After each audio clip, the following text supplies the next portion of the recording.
Here's the last 6 meetings. That's what I meant to say. Hasn't beaten him in the last 6 meetings. There you go.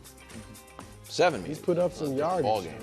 Okay, so is this a must-win game for Justin Herbert? He's only got 1 win. I mean, at some point, Justin Herbert has to accomplish something. And I like Herbert. I'm not someone that I thought the Herbert-Tua debate was crazy because I thought Herbert was so clearly better. I don't pray at the altar of quarterback wins exclusively, so I don't think, the fact that up until 2 weeks ago he was a 500 quarterback for his career was some scarlet letter. But I know how talented he is. I also know this.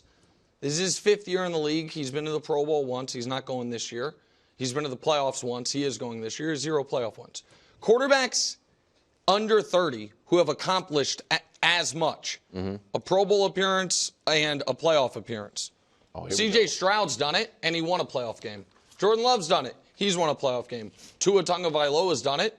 Trevor's done it. He's obviously had a better career than Trevor. Trevor's done it and beat him in the playoff game. Kyler's done it. I think here in a few weeks we're going to say Jaden Daniels has done it. I think he's probably an NFC Pro Bowler this year, and they're going to make the playoffs. Quarterback his age who have accomplished more, obviously Purdy, Hurts, Burrow, Lamar, Allen, Mahomes. Now we're at a dozen guys. So for all, here is his head-to-head against Patrick, because some of those games Patrick missed. He's 1-6 overall. He's lost 5 in a row. When they went for the 4th down there. And so that's. And he's never beaten Lamar. He's never beaten Josh. He's actually done well against Burrow. I think he's 2-0 against Burrow. But he doesn't have a signature win. They had a win in your in-game, a tie in your in-game, Week 18 against the Raiders. A few years ago, they lost it. I know he burnt Staley at the stake for it, but they did. He had a playoff game against Trevor, up 4 scores. They lost it. This would be the closest thing to a signature win in his career on a team that's got the #1 defense in football and a great head coach. You make good points, but I'm going to say it's not a must-win because I think there are 3 must-wins when you face Mahomes. Number 1, if it's a playoff game. Sure. Number 2, if you lose, you will be out of the playoffs, and if they lose, they're 8-5. They're still very much in it. And 3, if you're Lamar, Burrow, or Josh Allen. Because they have accomplished something they're viewed as below Mahomes, but on that But he's supposed to be with them. Right, he was. Remember, people thought he was a tier 1. Yeah. But here's my thing. Beating Mahomes this week, because like you said, he's already beat him, and he played great. He had 4 touchdowns, I think close to 300 yards. So beating Mahomes would be nice. But the one thing that's going to take Justin Herbert to the next level, where maybe people view him again as a tier 1 guy, because remember, he was always voted tier 1 until this year, is playoff success. Once he gets a little bit of playoff success, maybe a win or maybe 2, then the next step is beat Mahomes. That's why Lamar and Burrow and those guys, they got to beat Mahomes. But I don't think but those winning guys don't this get game, him twice a year every year. Yeah. The divisional rivalry I just don't think if he wins it, people are going to be like, oh, here's Justin Herbert. I don't think it's a must-win. So I think because of what you just said, because he gets them twice a year now, every single year, the onus is kind of more on him to have some type of success against Mahomes. But I don't think this is a must-win for Herbert because of the style of which he has subscribed to play this year. Yeah. Like the way that they're winning games is not Justin Herbert, go and be what you've been in the past. But this week, doesn't it have to be? But if is Lad McConkey, is he going to be available? They're a little beat up. You got Dobbins, he's out. So defensively is where you've had tremendous success this year. You've put him in a position where we're going to be physical, we're going to run the ball, and Justin, you don't have to win it from start to finish. We just need you to close out now. And that's where I feel like he has a chance to do something great, but it's more so a team style of win right now for the Chargers.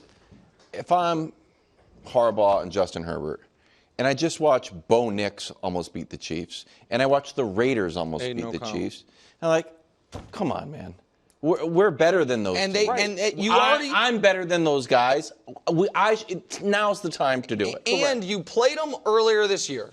Moderately close. You were up 10-0, and Mahomes tackled Rashee Rice sadly, and you know what I mean. So and then you score 0 points the final 40-some minutes of that game. The Chiefs score 17 straight, and you lose. That's something. Go ahead. That's what can't happen because he's done that in games this year and in previous games where he'll get off to a great and then he'll get off to a great start, and then the second half he'll disappear. Even the game, was it against the Steelers? They just had a game recently on national TV. It was it the Vikings?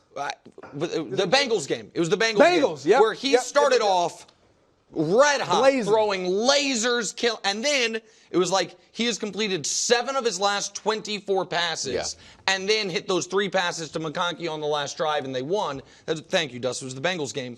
He does have these inner game. The playoff game was that, where it was red hot and then went nowhere. The point I'm making about the Chiefs, since Jalen Watson broke his ankle in the Niners game, pass defense has not been good. It's been bottom 5 in the NFL. It has been a problem. Their run defense has been spectacular all year. You don't have Dobbins. No one's been able to run on the Chiefs. A lot of teams have been able to move the ball through the air on the Chiefs. This should be, you're right, Ladd McConkey's banged up, and Trent McDuffie is a terrible matchup for Ladd, a great matchup for the Chiefs. You got it.